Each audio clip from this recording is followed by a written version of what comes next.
Hello to you all. I'm here to bring another discussion to you guys. On my previous video, we talked about bringing to light the issues surrounding spirituality. And I spoke of so many things on Abel Damina's podcast. But today, I want to discuss on a post I made yesterday. The title is God did not create the world in 6 days and rested on the seventh. And I said I will explain. And I'm here to explain, to expand on that topic. But before I go on, I want to address some little things regarding people who come to my comment section to throw abusive words to me. They talk to me like I don't know what I'm saying. I'm going to apologize to Freeze and some other people who are also, in general, not just in terms of spirituality, in general, other topics, people who are trying to bring in topics to address some certain issues. And there are people who are just, I don't know, they are just born haters. These people are just born, they have a way of annoying you deliberately. Let me not use the word haters, Let me not use the word haters. They have a way of annoying you to make you look so stupid, as if you don't know what you are saying. Please, if you are watching a football match, your main aim should be for you to enjoy that game. Not for you to begin to look at what the organizers did not do well. How many people are here in the stadium? Why is the LED screen not projecting properly? You start looking for, some little issues here and there. Instead of you to pay attention to the game you are watching. Enjoy the skill being performed. Enjoy the sweetness of the game. You are busy trying to fish out what is not relevant at that moment. I apologize to many of these guys who feel offended by what a lot of people come to their comment section to say. Because why I'm apologizing is because I'm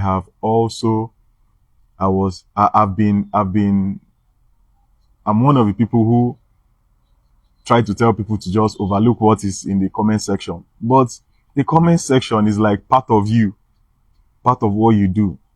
So when you see comments that are derogatory, that are condescending, comments that will just bring unnecessary worry into you, you are bound to react. So I apologize, because most times I look at Freeze and I say, reduce the way you insult these people. Bros, I beg. If you get the way you feel, intensify them. I know they hold anybody back again. Because I don't come, they say, well, if you are not in somebody's shoes, you will not understand what that person is going through. Me, I don't do the shoes now. And I they receive the gbasgbos here and there. But at the same time, I'll return it to you people. As you are giving it to me, I'll also return it back to you in a polite way. My own is not going to be insultive. I'm going to structure it in a way that you will have sense by force. So, if you come to my comment section, either you agree or you disagree. Come with facts. Don't come to talk like people who don't have home training. You understand? Don't come to my comment section and talk anyhow. Yes, you have right to post anything, but you also have right to think before you post.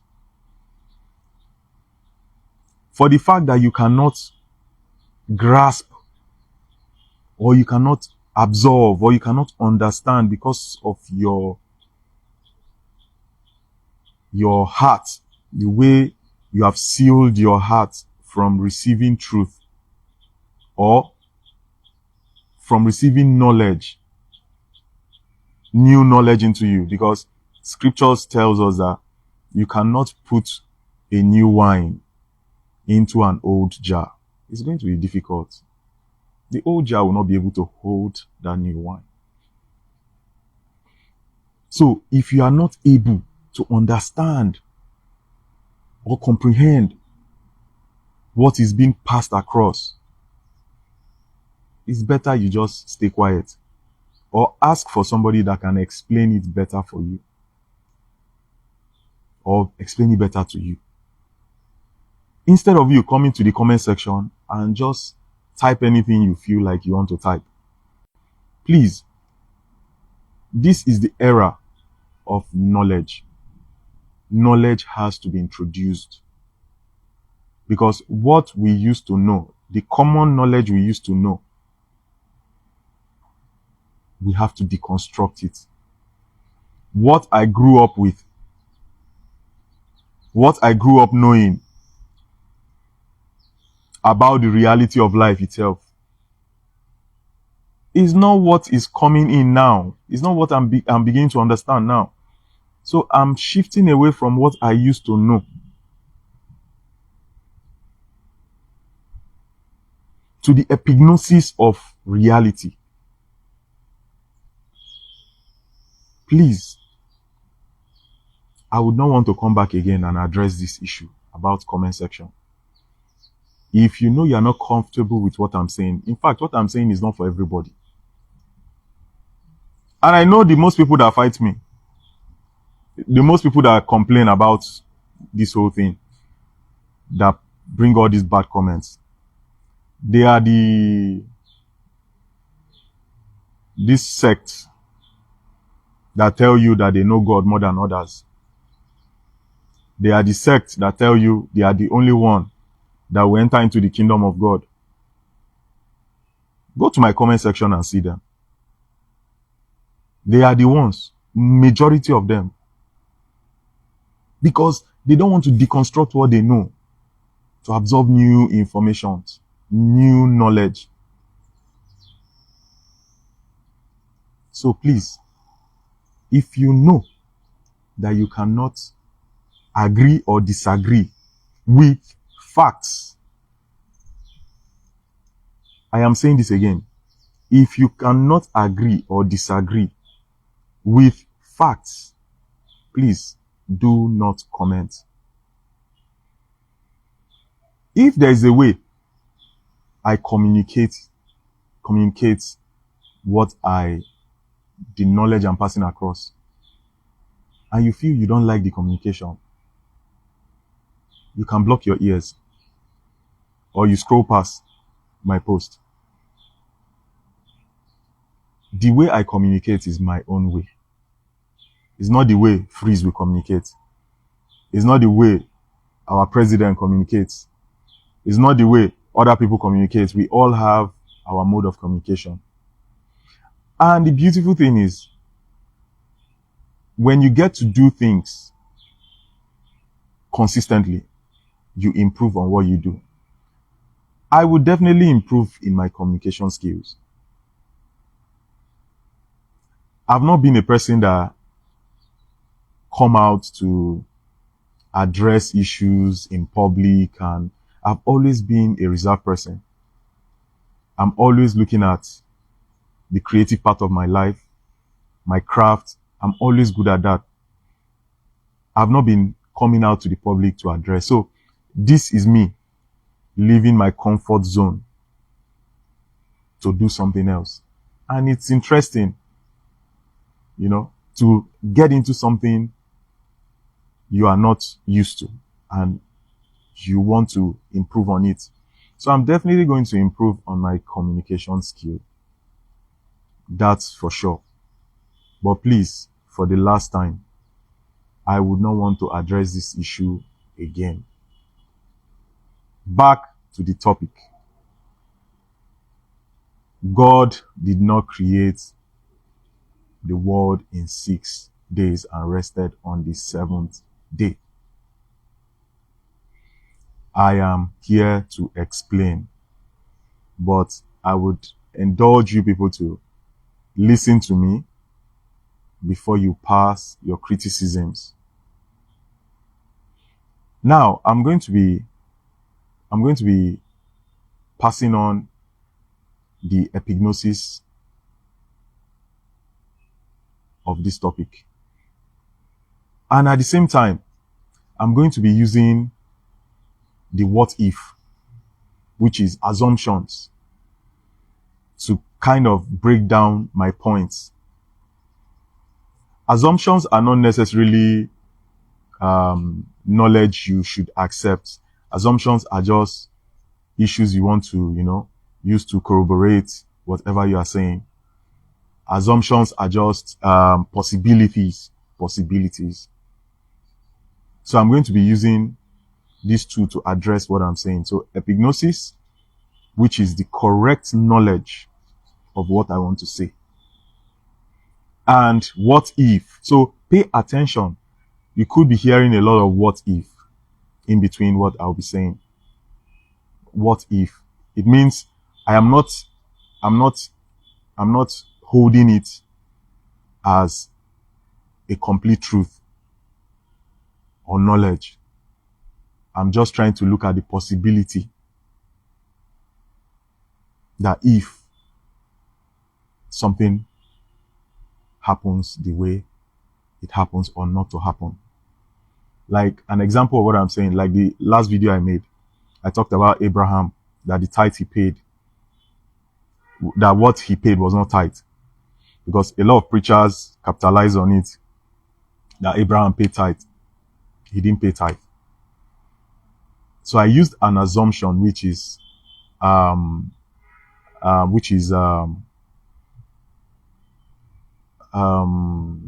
the fact that Abraham could have paid 30% instead of 10%. He would have given Melchizedek 30% instead of 10%.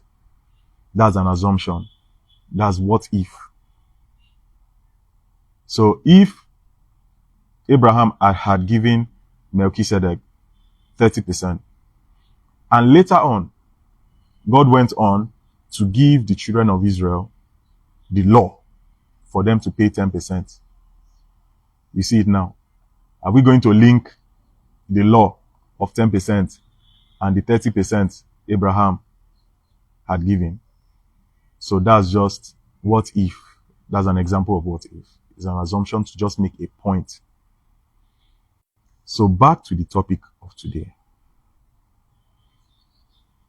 Did God create the world in 6 days and rested on the 7th day? I'm going to expand on this topic. So let's pay close attention to what I'm going to be saying. I'm going to start from the beginning itself, and I'm going to read some Bible passages for us, some scriptures for us to understand closely what I am trying to say. Now, in the beginning, I'm going to start. Let me read a scripture for you. Genesis 1:1.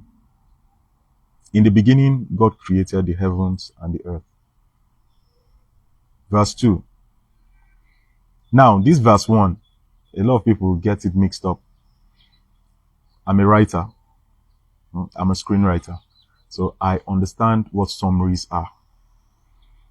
You can summarize a book of 100 pages.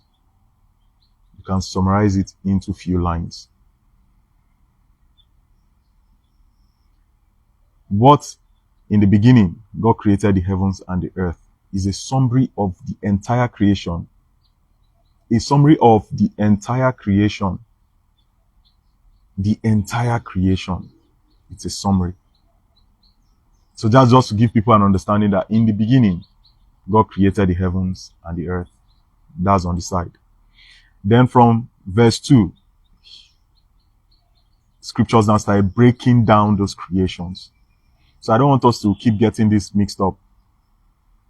So don't make it look as if in the beginning God created the heavens and the earth as something so hard to understand. It's simple. God created the heavens and the earth. It's a summary of creation in general. So from verse 2, it now breaks down what that creation is. How the steps of those creations, of the creation. Verse 2, now the earth was formless and empty. Darkness was over the surface of the deep. And the Spirit of God was hovering over the waters. Now, I will explain this. This is the first realm where God started the creation from. He had already created that space in which he wants to start forming life on earth. Now, his spirit was hovering on the surface of the deep. What's the deep? The great waters. Something our mind cannot even imagine. The great waters. The spirit was hovering on the surface of the deep. This is the beginning of it. Now, moved on. Verse 3. And God said, let there be light. And there was light. Now, this is where I want to pick my points from. Why I said God did not create the world in 6 days. The light in verse 3 is different from the light in verse 14. We should begin to understand this now. This is raw knowledge. The light in verse 3 is different from the light in verse 14. And this light creates the time that we know of today. Now, this verse 3 talks about the unapproachable light. In other chapters of scriptures, you see, in some books of the scriptures, you see, they talk about the unapproachable light. That is the light. It's a light you cannot approach, because that is where God dwells. The unapproachable light. Bigger than what we have here. That's a different ball game altogether. It's a light we cannot approach. That's on a different realm. That is where the whole creation began from. That is the light that illuminates the great waters. Now I'm going to continue. Verse 4. God saw that the light was good, and he separated the light from darkness. And God called the light day, and called the darkness night. And there was evening, and there was morning, the fifth day. This is verse 5. The separation of that light from darkness created time. It created time in that realm. Not yet our own realm. In that realm, which a lot of people describe as heaven, but I call it the kingdom of God. That is where God dwells. The unapproachable light. So the separation from the light and the darkness has created time in that realm. But I'll also address something. You see, time itself is a continuous process. The fact that God has created time in verse 3 in his own realm and created another time for us in verse 14 in our own realm. The beautiful thing is God is time itself. God exists in every time. Now, this is where what if comes in. What if God has another life form outside this whole realm we are talking about? Because in Deuteronomy, we cannot take away the fact that God has other projects.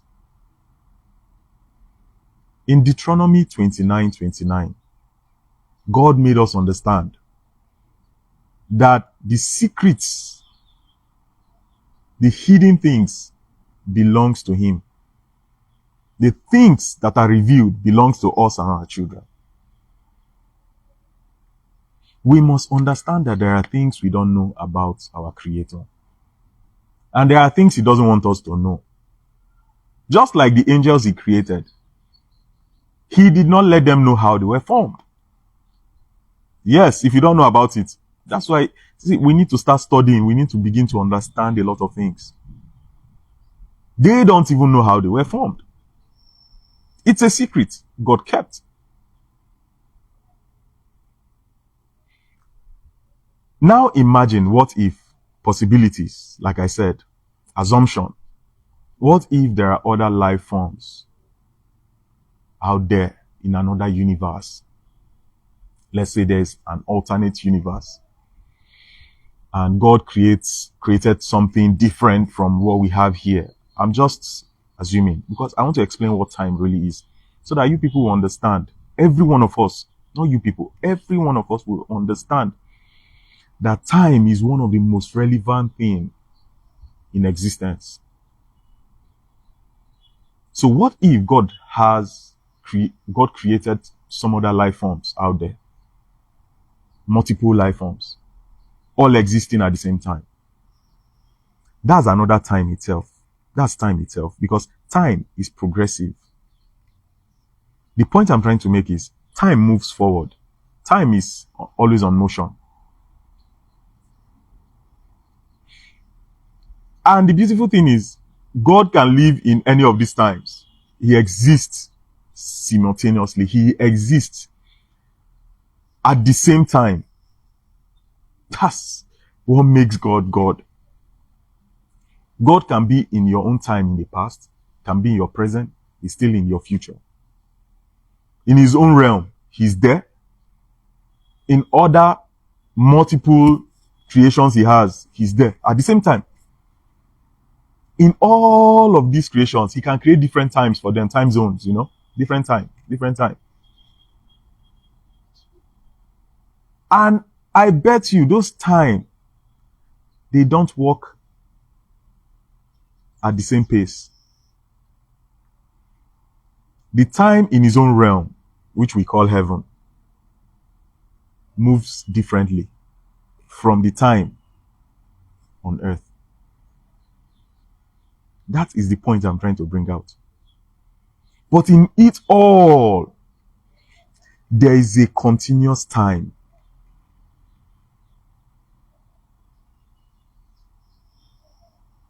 We cannot go backwards. We can't just start living backwards. That doesn't mean if God wants to do it, he won't do it. But even living backwards is still time.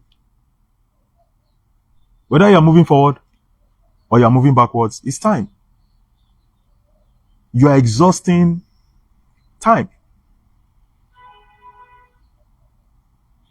If somebody says, wait for me for 30 minutes, I'm going to exhaust that 30 minutes before I see that person. That's time. So, if there are other creations in other realms that we don't know, that are existing at the same time with our own existence, there's a constant time that is always moving forward. Let me open it more so that we understand. Let me expand on it. Before this our realm, there has been other creations. God has been doing things. Before this our time, God has been doing things. Then before it got to this our own time. And after this our time, it's still going to continue.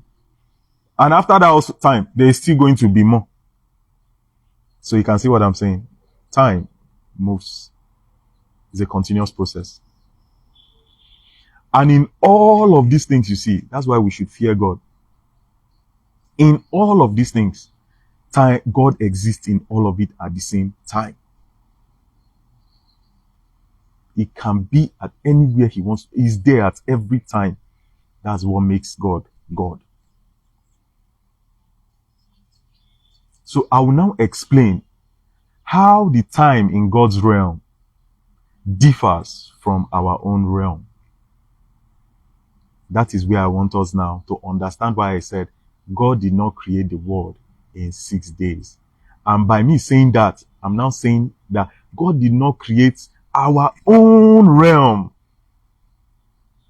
based on our own time in 6 days. God's realm, he has created light, which is the unapproachable light. And he separated it from the darkness, time aside running. So once the light goes and the darkness turns, it gives you 1 day. So that's why he said in verse 2, in verse 5, God created the light. God called the light day, and the darkness he called night. And there was evening and there was morning the first day. So definitely this first day is not in our own realm. You can see I'm bringing home the points now. This evening and the morning, meaning the first day, is not in our own realm because God has not created our own realm at that time. Do we now understand? The truth has always been in front of us. But it's just for us to allow the Spirit of God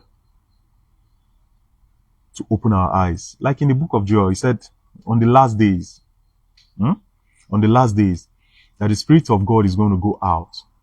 He's going to pour his Spirit to the world, and he's going to begin to wake people up. What does it mean to wake people up? To bring in knowledge into them. He said in those days, knowledge will increase. And we can see the knowledge increasing now. For a fact, the knowledge is increasing as we speak, and it will keep increasing. Just like in the book of Daniel. I love the book of Daniel so much. God made Daniel write down a lot of things. And he told Daniel, seal it up, for it is meant for the distant future. At that time, sealing it up is for people not to understand. But for the distant future, there are people that God will wake up to begin to have the knowledge of what Daniel has written, to understand.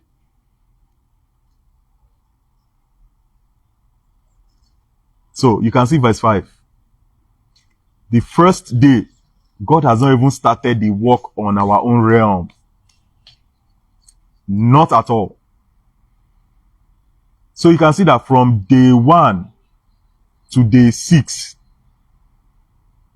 God was using his own time to record time.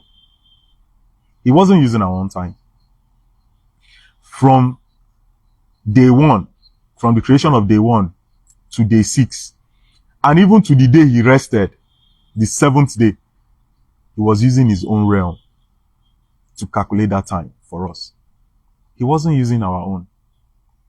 Now, we'll now bring it home to our own realm. Now, when God now created that light in his own realm, separated it from the darkness, and time existed in his own realm, the waters now, God now separated the waters. That he took part of the waters out from the larger water. He separated them, making the smaller water he separated to stay inside the larger water. I'm trying to open your eyes to the epignosis of our reality, the correct knowledge of our reality. This our earth now, we are existing inside. We are inside the larger water. The larger water surrounds us. Do you understand? The larger water surrounds us. So we are living inside the larger water. That is the concept of the universe itself. Do you understand? Now, the larger water, a little water was removed from the larger water, which is inside the larger water. Now, for God to have done that, let me illustrate more on let me give you an idea of what God did. You see, when Moses took the children of Israel out from Egypt, and they got to the sea, and God parted the sea. He parted the sea and dry land appeared. It means there is a force. This is both faith and science. Because knowledge itself is science. So I am going to bring it home to something we can understand more. Some people call it the dome, the firmament. And we also know it as the force field. What's the force field? It's an invisible force that acts like a barrier for something not to penetrate into another place. So what God used to separate the Red Sea, to part the Red Sea, is what we call the force field. Raised it on this part, blocked it on this part also. Blocked here and blocked this other part. So dry land appeared. So God used force field to separate the waters that the children of Israel were able to pass through. Guess what? When God separated the waters, do you know fishes cannot, or any sea creature cannot come out from the sea? Because if they had come out, it means it would have been recorded, and the children of Israel packed a lot of sea creatures, fishes and all that along the way. But there was nothing like that. He parted it. That means there is a barrier on the right, there is a barrier on the left, which is a force field. In science, I've just explained what force field is. Force field is an energy. It's a force of energy that is invincible, that can create a barrier, that can create like a stop not having an access into another place or into another realm. That's an example of what God did in the creation of the earth. So God separated the smaller water. Separated the smaller water, brought it out from the larger one. Inside it, I'll use another illustration. You can see like the pregnancy now, when a woman is pregnant. What goes around outside the pregnancy, it's a different ball game. Then inside the pregnancy, you have the baby that is growing there. That's a different ball game again on its own. That's a different existence on its own. The child is having a different experience, while outside, the mother is having a different experience. I know it might not connect, but you can get something from what I'm saying. That is how this whole earth is. So from the large waters, God brought out the smaller one in between it. Inside it, God separated it. So that separation that God did is that force field. So he created a force field that separated, that moved the water this way and moved the water this way. So there are two separations. So what he did is he used this one on this side to separate the larger water. Separate the larger water. To hold it. Then he used the other one on this side to create a dome, a force field, a dome to shield the earth. Now, in between these two separations, I went off. So in between these separations, so let's assume that this is it. This, my right hand here now, this very hand, is holding the waters above. And this hand forms a dome holding the waters below. Now, this space in between is what we call sky. This is the sky. This is the firmament. You can even call it heaven, because they are the same thing. So the space in between this and this is what you call the sky, or the firmament, or you call heaven. So this hand, this force field is holding the water above, and this is holding the water below, creating a space in between them. So let me read it now, you see. Verse 6. And God said, let there be an expanse in between the waters to separate the waters from the waters. What I just explained. So God made an expanse, the expanse, separating them. I try to be practical. I want to be practical. He separated them. Like you put your hand inside waters and push the waters. That's what God did. So that force is what we call the force field, or you call the dome. So there's an upper dome and the lower dome. So he separated them, holding the water above and holding the water below. So God made an expanse and separated the waters under the expanse. You see it? From the waters above it. And it was so. You see it? So separated them and held it, and it was so. 8. God called the expanse sky. That's what I just told you.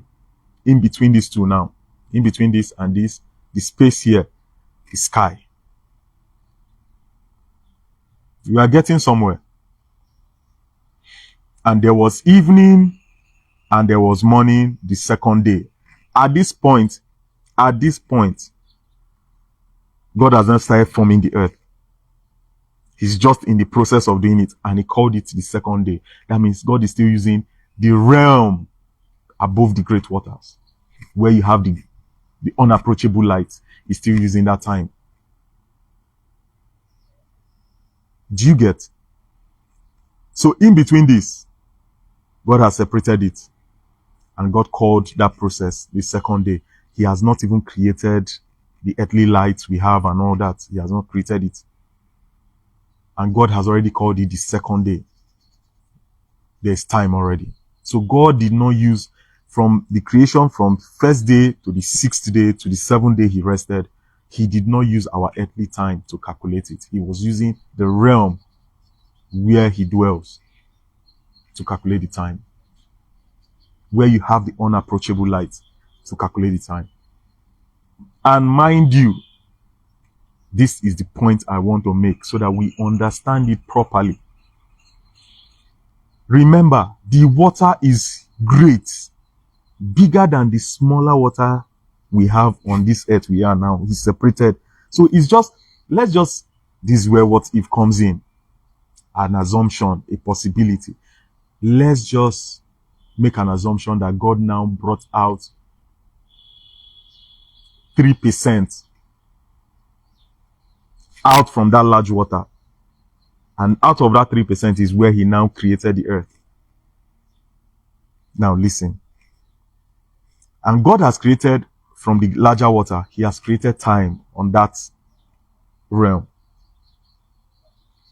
Will you now compare the time it takes the light to go around the waters, depending on how he made it, how he made the whole movement to be. I can't explain that one because nobody knows how we've not seen it, how it works.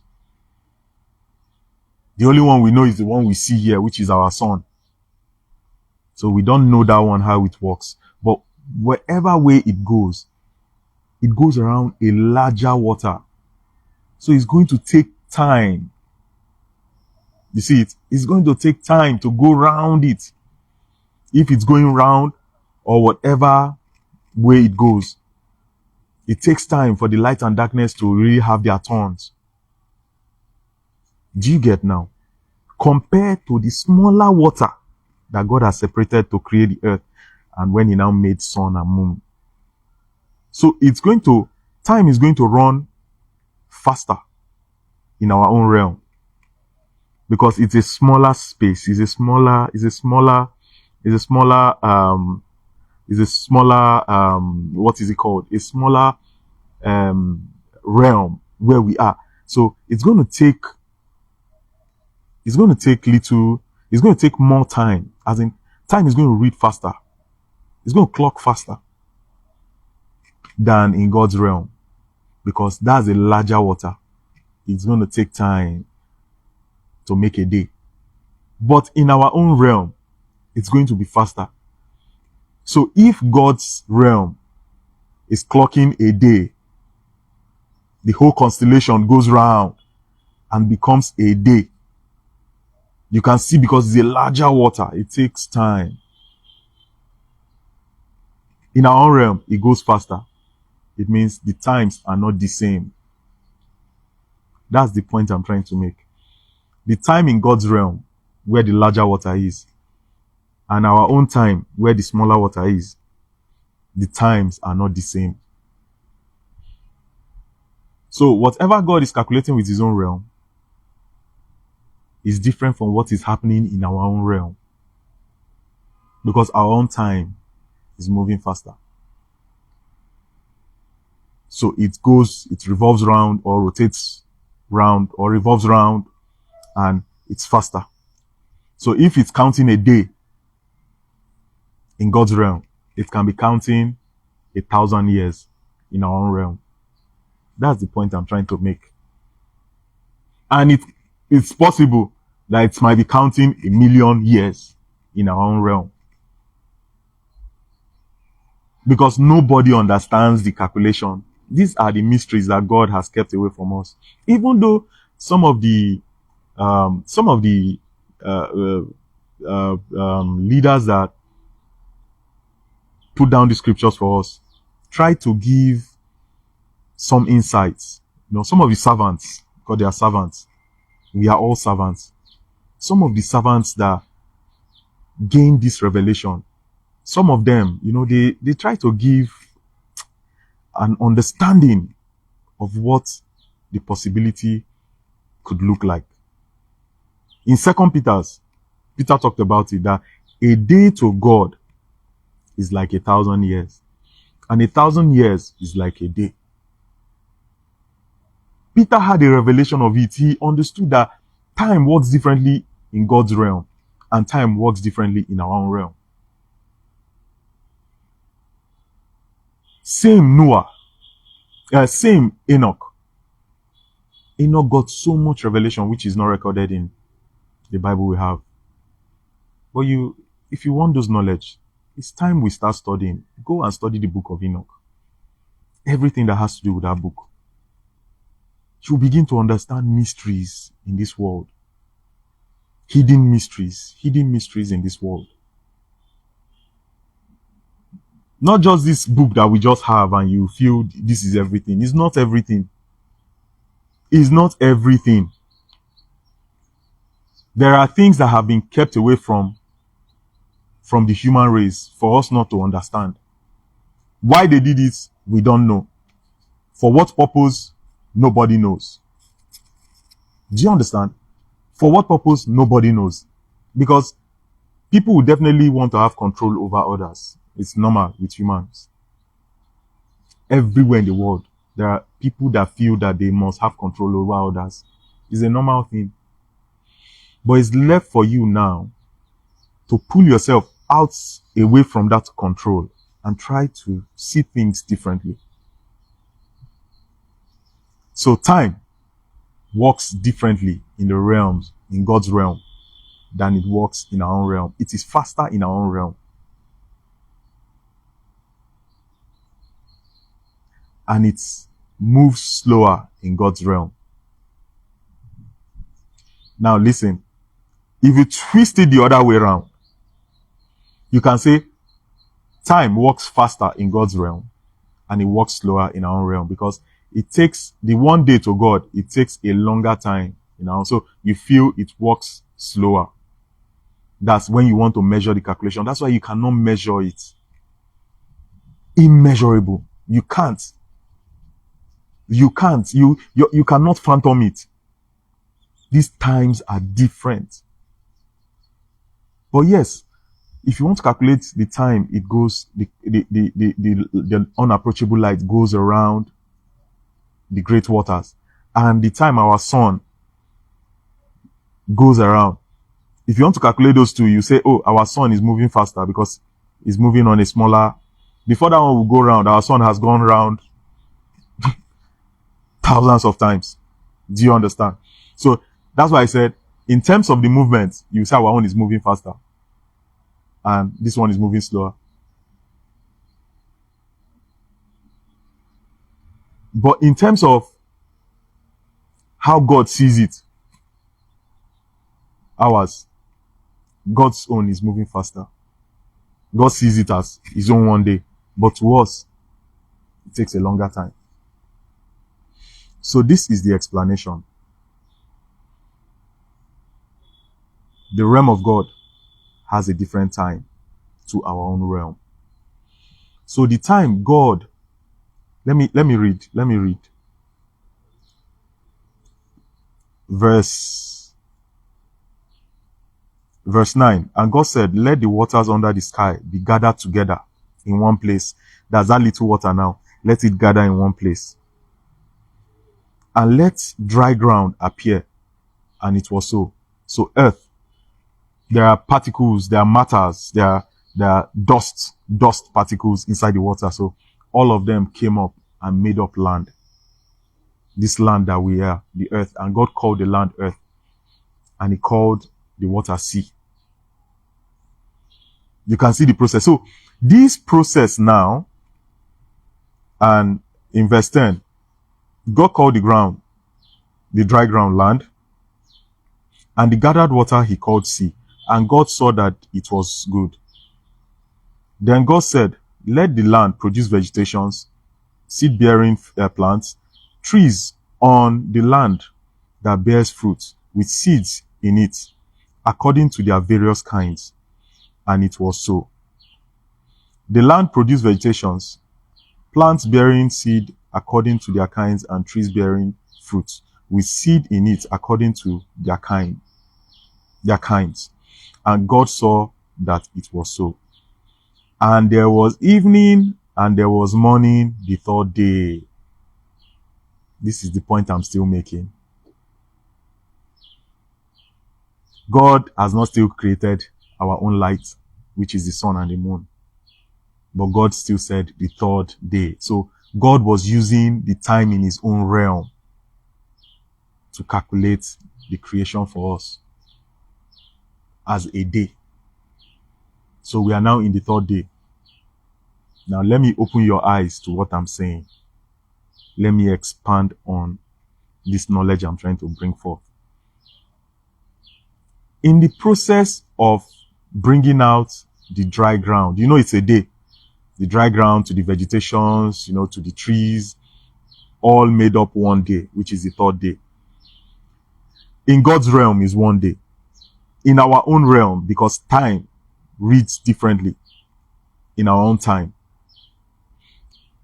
those plants, those trees, the coming out of the ground, the separation, gathering together of the sea, all of it is operating on a different time.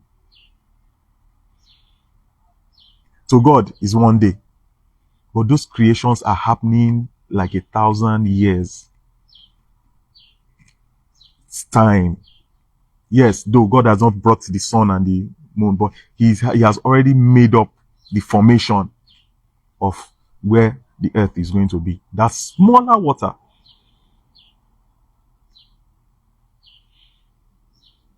So those things, it took time for them to come up. But in God's realm, God is seeing it in one day. But to the human naked eye, it's taking time. Just imagine that. That's why when Moses went to the mountains and God showed him the past. Wait, remember, for some of the Bible scholars we have that feel that they know too much, some people think that God showed Moses his back. You think it's the back of God he saw? He saw the past. But I believe a lot of people are beginning to understand it now. He saw the past. So imagine Moses just looking at the whole creation.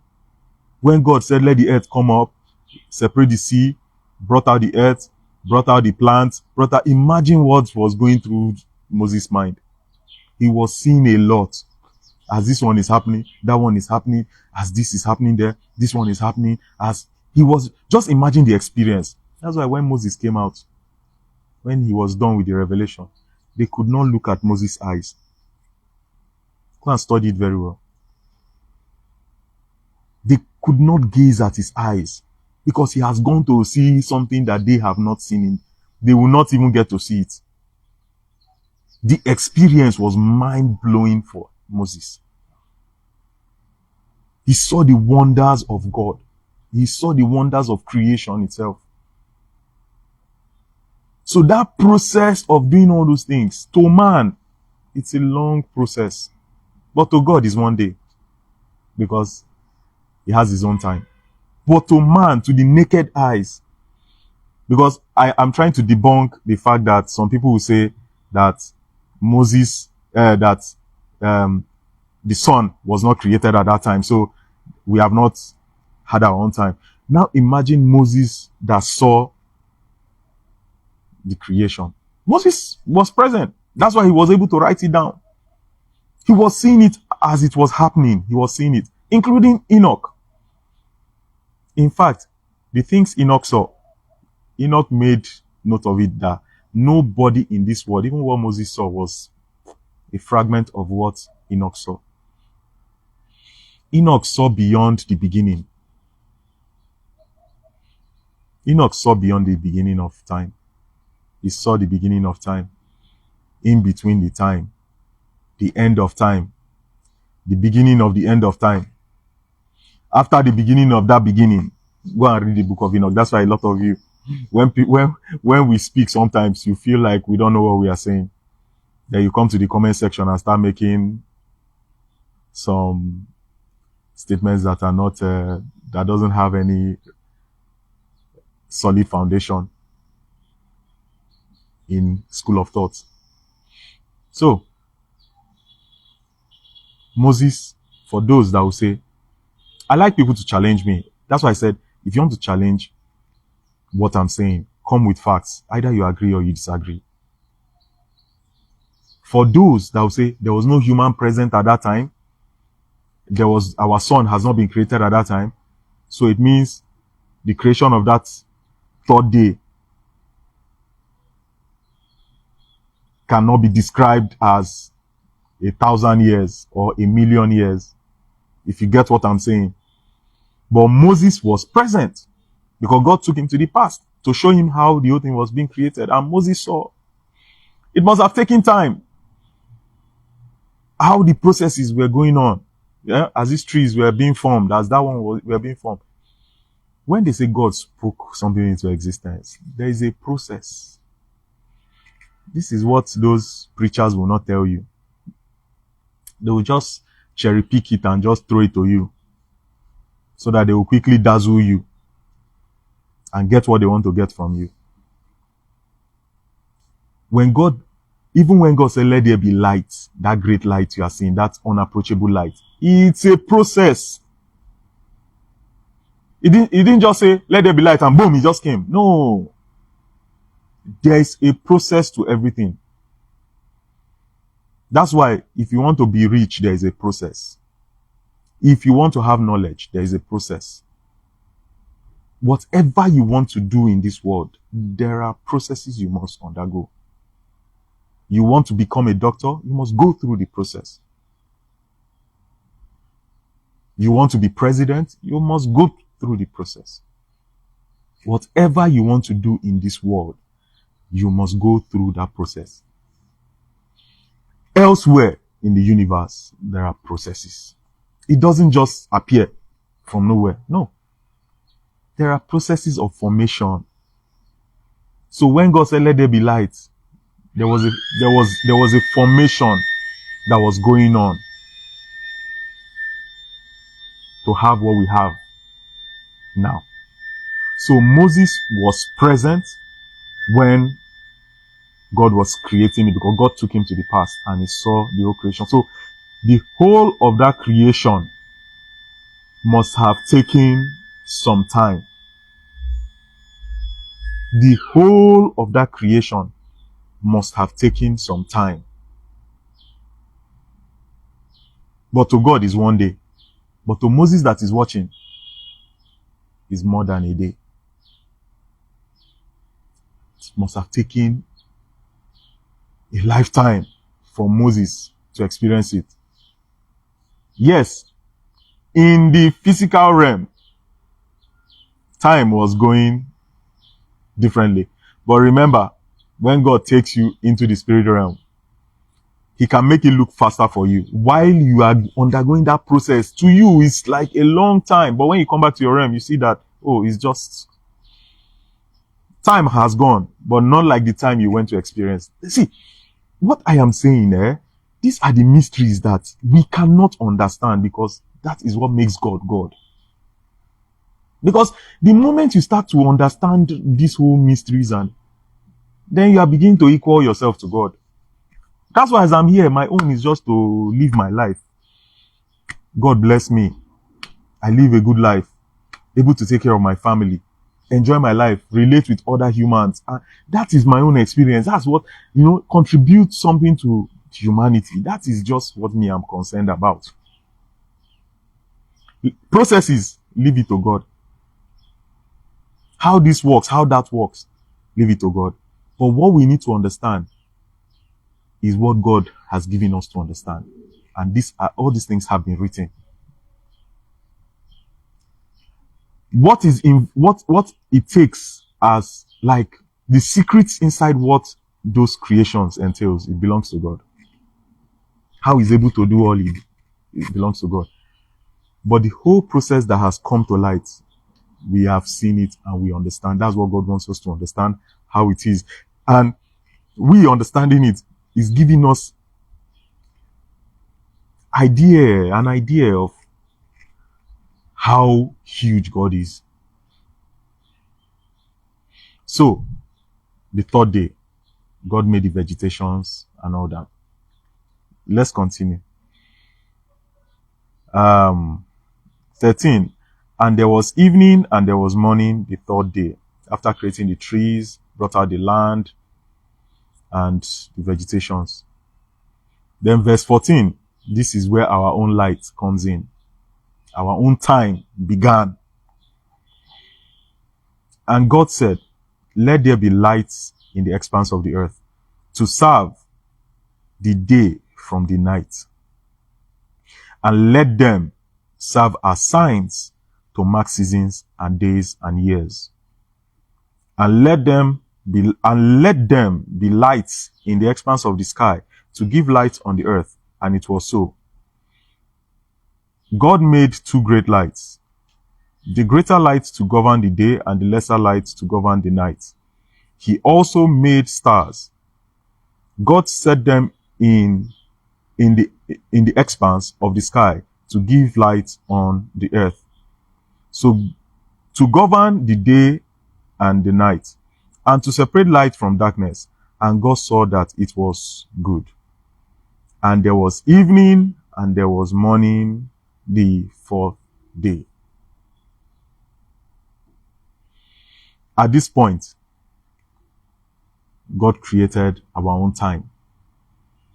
Remember, when God separated that smaller water from the larger water, in between that separation, already above the larger water, there's already light, which is the unapproachable light. So there is visibility. But when he separated the smaller water from the larger water and created that space in between, now the smaller water is dark. There was darkness everywhere. Even though the larger water has already experienced visibility because there's already an unapproachable light that was created. But the smaller water had not gotten any light. So there was darkness in between it. So this is the point I'm trying to make. Even, you can see that the unapproachable light could not even penetrate the great waters to give light to the smaller water. So imagine how huge, how great the waters, the larger waters are. Just imagine how great the larger water is. Imagine how great that even the unapproachable light could not, penetrate light through that larger water to give light to the smaller water on earth. So God had to now create another light to give light to the smaller water, which is earth. We have earth. He now created the sun and he created the moon. And he put them in their own, every position he wants them to be. And they now created time. And there was visibility on earth. You can now see how the earth during the day, and at night you still have the moon to light up the night. So that was when God now created our own time. And all this happened the fourth day. And this fourth day, God is still using his own time. Everything that has to do with that creation, that 6 days and the 7th day he rested, God was using his own time. God was using his own time to address it. He wasn't using our own time because he knows that when he's done, we will now start experiencing our own time. So on. After the light, God now continued creation. On the 6th day, created man, and he now rested on the 7th day. Remember, like I said, one day to God can be either my what if 1,000 years, one day to God in his realm, can either be 1,000 years to us or 1,000,000 years to us.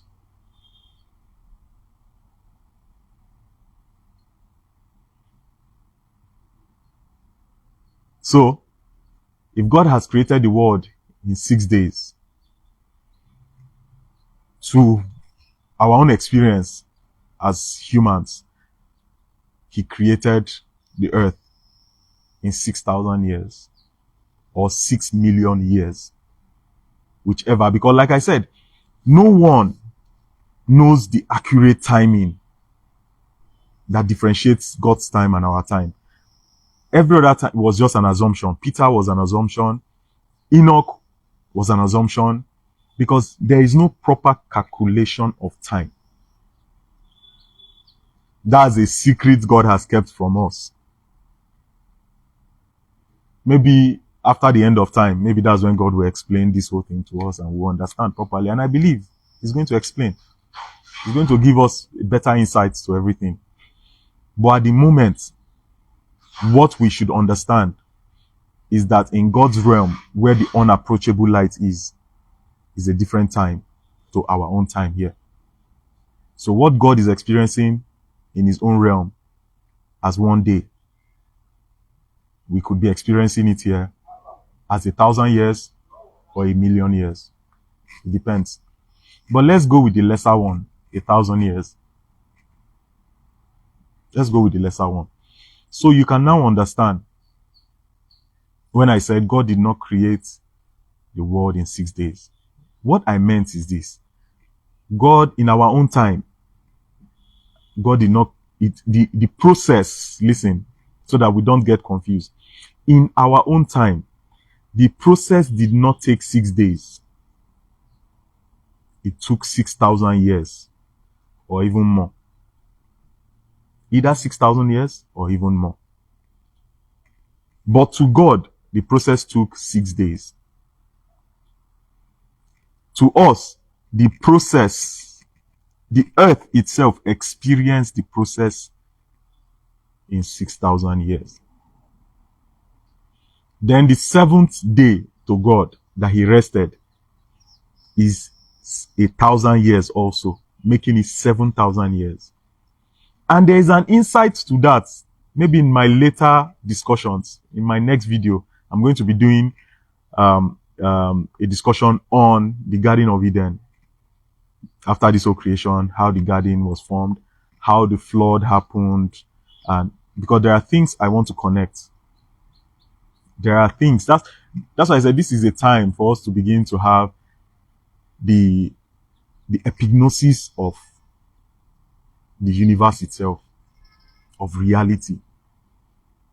We are going to talk about the garden in Eden. It's not the Garden of Eden. They just attached it. It's the garden in Eden. What is Eden? Eden is paradise. This is paradise. The entire earth is paradise. So the garden east of Eden. So God made it in a particular location in paradise. So we are going to expand on all of these things. The point I'm trying to make is God rested on the seventh day. But the earth is experiencing God's rest in 1,000 years. So after the 6 days of creation to God, which is 6,000 years to us, then God now rested in his own bosom, which is his kingdom, which is his realm, where you have the unapproachable light. He rested there for 1 day. But to us, to Adam and Eve, at that time, it was 1,000 years. A long time. A very long time. Remember, when God created Adam the 6th day, he gave Adam all the instructions on that 6th day when Adam was already formed. And he gave Adam instructions on how to name the animals. So all this he did in that 6 days. All this he did in that 6 days, which took an experience of 1,000 years to Adam. God preparing him on what to do, because God knows that he's going to rest, so that Adam can go on and do the work that he has set Adam to do. So God went and rested. So it took a day to God to rest. But to Adam, it was counting 1,000 years. He has not seen his father. Because it was in that 6 days, the 6th day, that God created both Adam and Eve. And that's why when he created Adam, that's why you people should understand, that we should all understand that time was counting differently for us. God did not just create Adam that day and the next day he brought Eve. No. In that 6 days, which Adam was already experiencing, that 6 days, like 1,000 years to Adam, time was counting differently for Adam. It was like a longer experience. Adam had already gone on to start naming animals and all that. He was already doing things before God now saw that Adam is a bit lonely. Oh, that Adam is a bit lonely. That let him bring a help to Adam. And that was when you can see it took a longer time. The experience took a longer time for Adam before Eve now came and joined him, and they continued what they were doing. And the whole of that creation, because in verse 2 was now a breakdown. Remember what I said, that chapter 1 verse 1 is a summary, right? Chapter 1 verse 1 is a summary of creation in totality. Then from verse 1, chapter 2, from chapter 1 verse 2 to the end of it is another summary, breakdown of creation. Then in chapter 2 verse 1 to the end is another breakdown of the summary of the first one of chapter 1. Because in chapter 2, they now went into details of how God now created these trees, created animals, created this, created that within that same 6 days. That was the breakdown. That's why some people will have a different idea that there is a being that God created first with Adam that is called Lilith. That's all fabrication. Because they did not understand chapter 1 and chapter 2. They couldn't put them together. They were looking at these two creations, at these two explanations as different creations. No. When God was explaining how he created man in chapter 2, it was different. In chapter 1, it was just a summary, and God created Adam from the dust of the earth. But in chapter 2, he now gave a detailed explanation of how the creation went down. So you can see that Adam, while waiting, while doing his work within that 1,000 years that makes up the 6th day, Adam was already experiencing life, while Eve was created, and now she now joined him. And this whole experience took 1,000 years because God's time now completed the 6th day. Then to Adam and Eve, it was like 1,000 years of experience, because you can't tell me they named all the animals in one day. Who does that? And like I told you, there's a process. Let's stop looking at this whole creation thing like a child's play. It's a process. So the whole creation, the whole process of that creation, it took time. So Adam will name the whole animal in one day. He named the whole animal in one day, coordinating them in one day, doing everything that God wanted him to do in one day. It's not so. It took Adam 1,000 years to do all these things, to put all these things in place, to name the animals, to coordinate. Eve came and joined him. They continued the work and all that. Then in my next teaching, I'm going to now tell you about the garden itself. how the devil was able to come in to deceive Eve and deceive the both of them. The space, the vacuum that made the devil come in, I will now explain it to you. But in this very video, I will now tell you that the seventh day that God rested is like 1,000 years to Adam and Eve. Like I said, it could be 1,000 years, it could be 100,000 years, it could be 1,000,000 years. None of us can really point on a particular time and say this is how it was calculated. So when God was resting in that seventh day, Adam and Eve were experiencing another extra 1,000 years. If I said let's use the lesser time, so they were experiencing another 1,000 years, making up the 7,000 years. So they were experiencing another 1,000 years. So when God was resting for one day, it was taking them 1,000 years. Their maker was nowhere to be found. They could not access him. Because God had to rest. He has done what he wants to do.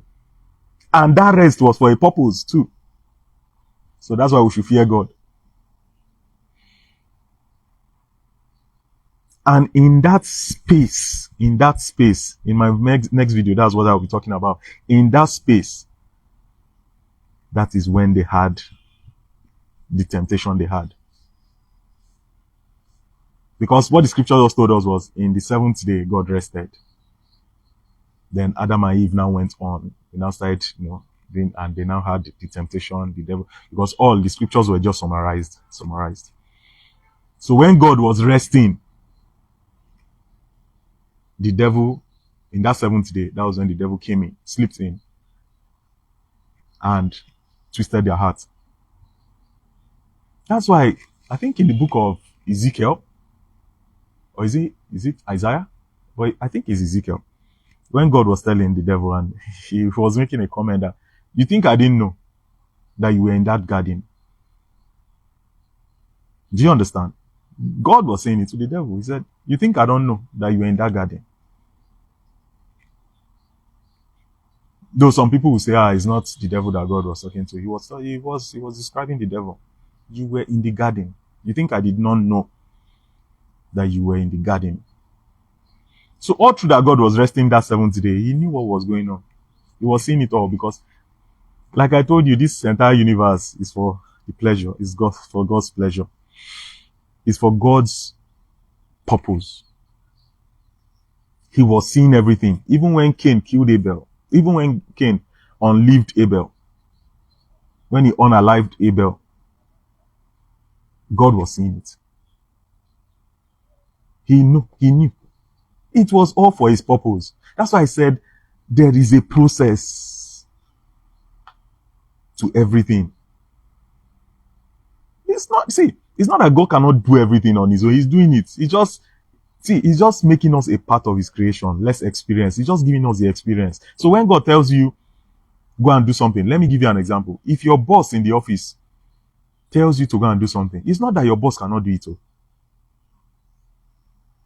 But he wants you to have an experience of it and to build your experience. It's not that your boss cannot do it. So many of us that think that your boss or your chairman will send you something and you begin to feel so big, like, oh, I'm the only one that can do it, is a lie. Your boss can do it even better than you. But it's just that he's just giving you that privilege to have an experience of it. If your boss tells you, go and attend a meeting for me, it's not that your boss cannot attend the meeting. In fact, your boss has already gotten the entire memo of that meeting. But he's just telling you, go there and experience it. Not that your boss cannot attend the meeting. He knows everything about the meeting. But he wants you to have an experience. That's how God works. God knows everything that is happening, but he wants us to have an experience, to go through that process. So it is very important for us to begin to understand these facts and to begin to have the epignosis of reality itself, the correct knowledge of life itself. Because once we begin to have the correct knowledge of life, we'll begin to put things into the right perspective. Not this whole deception that we have everywhere. When we begin to deconstruct what we know and begin to put the correct knowledge into perspective, we'll begin to have a better life, a more responsible life, a more productive life. It is high time we begin to deconstruct what we know, what we used to know, and let's open our hearts for new knowledge to come in so we can have a better understanding. And when you have better understanding, what it does to you, it makes life simpler for you. It makes you understand that we are all humans. It makes us understand that we must care for each other. We must love each other. And it makes us understand that we must fear our Creator. We must love and fear our Creator because He is everything. Because He is everything to us. So in my next video, I'm going to be talking about what I just said. About that vacuum. That time that God was not around. That time that they think that God was not around. That He was resting. Which was like 1,000 years of experience for Adam and Eve. That was the time the devil slipped in and deceived them. I'm going to be addressing that, and I'm going to be addressing the Garden of Eden. By addressing the Garden of Eden, I'm going to explain further about this our own smaller water that God now created and made it earth for us. I'm going to explain my own position on how the surface is, because some people talked about it that is we are in a round earth. Some believe that is a flat earth. See, it is important we address these issues because for some reason there's confusion somewhere. And there are scriptures that backs the fact that there is a foundation of the earth. Because if you go, the Jews believe, if you can Google it and see, check for the foundations of the earth, flat earth, round earth. You see that on the flat earth, on the round earth is just suspending, is a globe.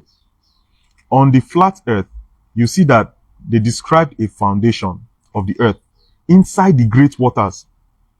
So what we have now is just a dome. It's just this dome. The force field I told you, covering us. Because we are living beings. God, because that space that God has created, there are deep things. So that space that God has created in between, that space that God has created, there is huge air that the living we cannot absorb it into us at once. It's going to kill us. It's going to unalive us immediately. If you breathe that kind of air, it's going to unalive you immediately. So, because in between that air, and that's why the question is, if a lot of people believe that there's no greater water out there, a larger water out there, why do you think space is cold? That's the sky. Why do you think the sky is cold? If you are going by if you are going through a river in a particular location and there's a river around there, don't you feel that the atmosphere of that environment changes? It becomes colder. It becomes a bit cold. There's this chilly atmosphere that surrounds that place. Even if you are passing through a swimming pool, you feel that water does that. You feel that chilly atmosphere. Water does that. So in between space, that space you have, because there is a larger water and there is the water on earth, that space is as cold as ice, because there is water above and there is water below. So in between it is going to be cold. So God had to put this dome on the earth to shield us from that space, because we are living beings. We cannot breathe all those air into our nostrils. So God now shielded us with that dome to reduce the air. If you study the book of Enoch, you will see that at the four corners of the earth, remember we are talking about flat earth and the globe, either round earth or flat earth. A globe cannot have four corners. In the book of Revelation, like I said, we are going to teach with facts. We are going to discuss with facts. In the book of Revelation, remember the scriptures talked about that the angels in the four corners of the earth that controls the wind of the four corners of the earth. That's a foundation. That's a flat surface. A globe cannot have corners.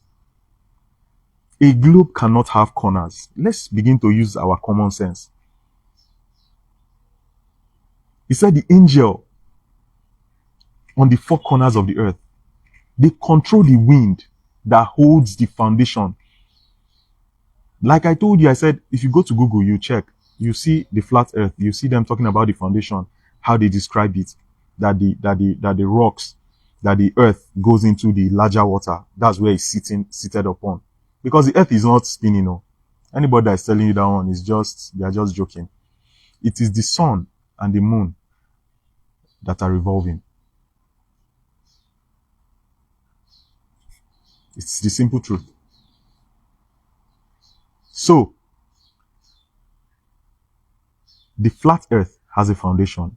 According to some beliefs, they feel that the earth has a foundation that is sitting inside the great waters. Then you have a dome above the earth to reduce the amount of air that comes in. And in the book of Enoch, it tells us about the four corners of the earth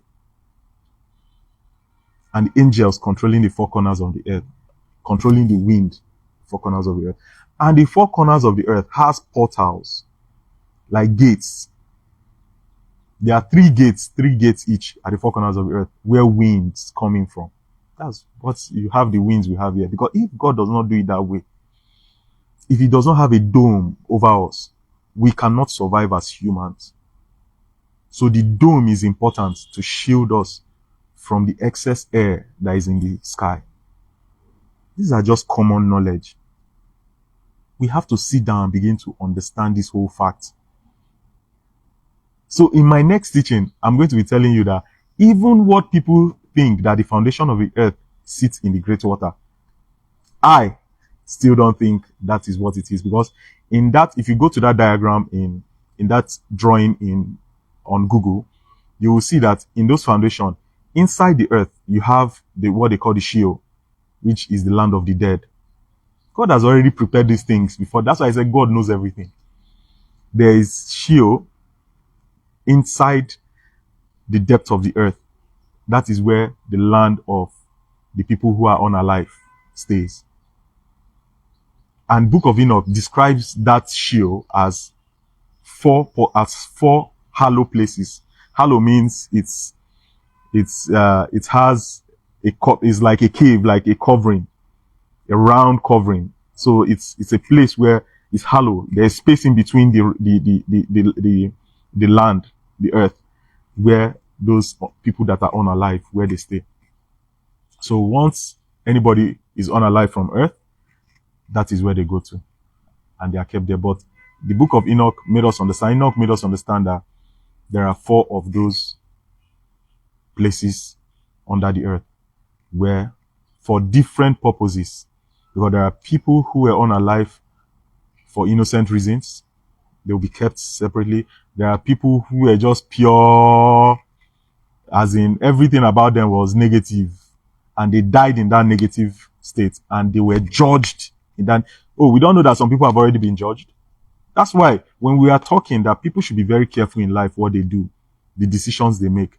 The moment you are on a wrong path of life and you are unalived in that wrong path, you have received judgment immediately.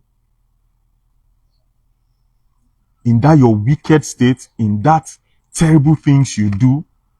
When I mean terrible of the terrible things you do, and you are unalive in that state, you are automatically judged, and you will be kept in a different place. So there are 4. Maybe someday we are going to discuss about it. But the scriptures are there for us to go and study. We'll see these things for ourselves. So for me, in my next video, I'm going to be explaining the Garden of Eden, the flood, and I'm going to be addressing these foundations we are talking about, my own view to these foundations. So I am going to be addressing my own views to these foundations. And I'll just give you an excerpt from what I'm trying to say. I believe, like I said, what if? That's my own belief. When God created the earth, when he now, the smaller water, gathered them together, brought earth out of it on a flat surface.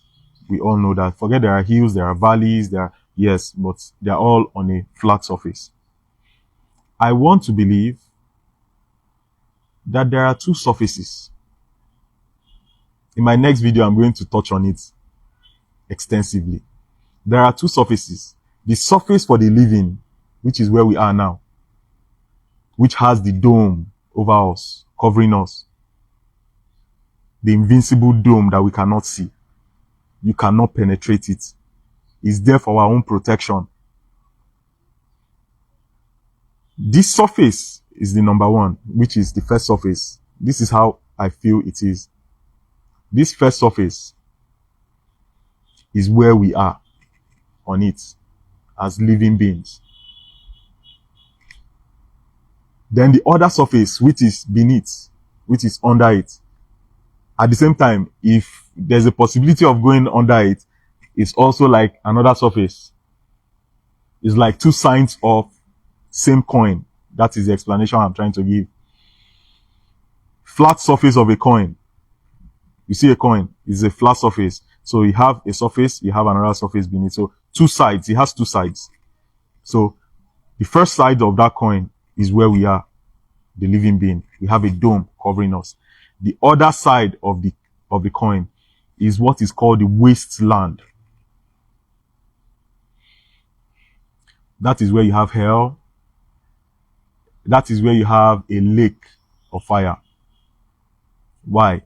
You see all these the volcanoes we have, the lava. It's like a sea. Over on that side of that wasteland, you have the sea of that lava.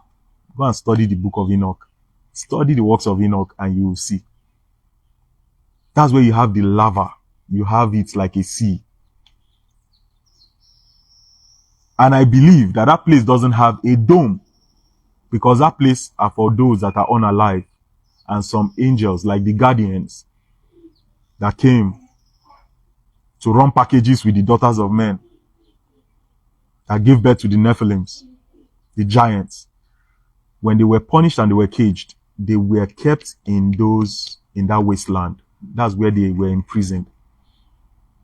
So the wasteland, which is the other side of the surface. So let me use my one hand. This is our surface. This is another surface. So this is the wasteland. Anybody on this surface cannot get to this wasteland except you are unalive. When you're alive, there is nothing you do. Nothing. Nothing you do. The only person that has gone here, that has seen here, is Enoch. That's why he said he's the only one that has seen everything, and nobody in this world again can see what he has seen. He was the only one that experienced it and saw all of this. So, as long as you're a living being, you cannot see what is here unless you become unalive and you will get here. And inside this place, this wasteland, inside of that wasteland is where you have the Sheol, where you have the land of the unalived. Yes, the people that are not breathing anymore. Inside this wasteland, inside it is where you have that hollow. Inside the earth here, inside it, that's where you have the hollow, the four hollow chambers where they are all kept for different purposes. So on this wasteland, you have the sea of lava. You see all those lava that comes out. It's like a sea. So it's a continuous burning flame that keeps burning. So there are things, and it's like a land. It's a wasteland. That's why they call it the wasteland.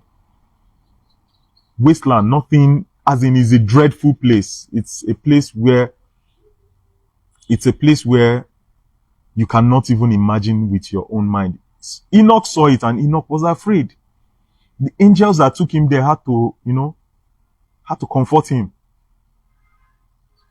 had to tell him not to be afraid. Imagine what Enoch saw, and he was so afraid. So imagine we are with our naked eye. You say you want to go and see that kind of place. So I believe in that place, there is no dome in that place. It's an open place. That makes it a wasteland. So there is huge cold. At the same time, there is fire, there is heat. So everything there is just a waste. So that's why on this surface that we have to do everything we can to make it a better place. So that when we go, we know that someday when we stand before our Creator, we will have the right judgment passed to us. So in my next video, I'm going to be talking more about the two surfaces, about the Garden of Eden. And let me explain something to you people, to all of us. Sorry for using you people. I don't know why I keep saying it. To all of us. The Garden of Eden, this is our surface. The Garden of Eden is not, on this our surface, we have different layers. I want us to understand that fact. A lot of people have talked about, what is it called? The ice walls surrounding this our earth. There are ice walls surrounding it. This is a different layer. So on the earth itself, there are different layers of the earth. There are places we have not experienced. Even scientists will tell you that we have not charted, is it 60% or 70% of the earth that we have not, is uncharted. It means, uncharted means they have not gone there. They don't know what is there. So the few parts that is charted or is where we have the Amazons, the land where we live and all that. These are the only places they know. Like the sea, they've not even started the sea. I'm not even sure they've gone 5% of the sea. That's to tell you how large this world is, the earth is. To everyone out there, the earth is bigger than they made it to be. The earth is bigger than what they made it to be. This earth is large, is large beyond our imagination. There are corners of this earth that there are things that are there that we cannot imagine. Let me give you an example. The Garden of Eden is not here. Life did not start on this our own layer. You see, on this our layer, some people said Garden of Eden is in Iraq or Iran. Some people said it's in the Middle East. Some people said it's in Africa. I have come to understand that it's not in any of these places. The Garden of Eden is not in any of these places. Life did not start from this our layer, where you have Africa, you have Europe, you have Asia, you have the West, you have it. It did not start here. Let me give you an insight to it. Remember, when God chased Adam and Eve out of the garden, he placed a flaming sword that is burning day and night. Please, if there is a blazing sword like that rises to the heavens, so the flames rises, and put a cherub there to guard it. A blazing sword is something that we can see is flames. It's something that is burning. And he puts it there to guard the garden, the entrance to the garden. You think anywhere we are in all the continents of the world, you think we won't be seeing something like that happening? Just reason. Let's try and reason. Please, I also stand to be corrected though. That's why I said if you are coming, come with facts. So don't come here and start commenting and insulting yourself, thinking you're insulting me. Because the knowledge I have it. It is you that does not have the knowledge. So it's either you learn or you just keep quiet and watch and allow people that want to learn to learn. So I stand to be corrected. If what I'm saying is not right, bring your facts. Let's discuss it. It is for us to improve on our knowledge. If your fact is superior to my own, I would gladly follow it. But remember, that fact you are bringing, remember, I was also there. It was a common knowledge for all of us. It used to be a common knowledge that we all know. So what I am saying now is different from what we used to know. It's even different from what the scientists think they know. The earth is bigger than we think.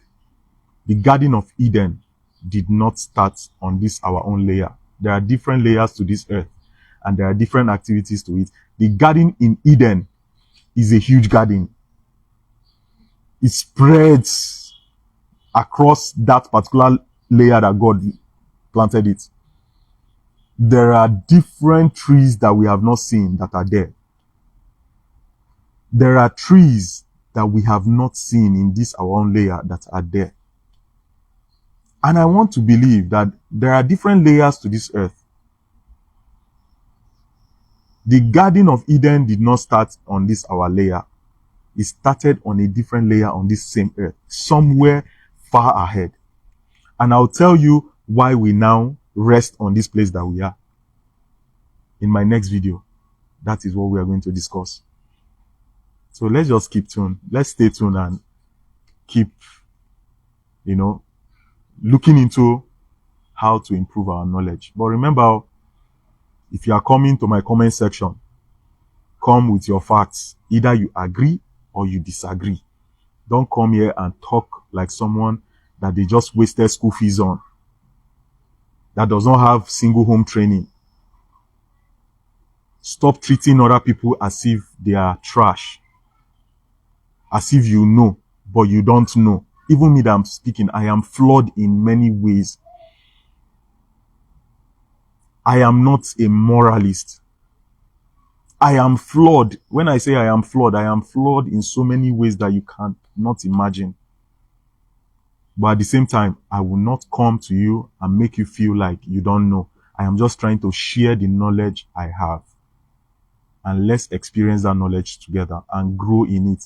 If it's something that is not right, bring your facts. If it's something that is right, contribute to it. That is all.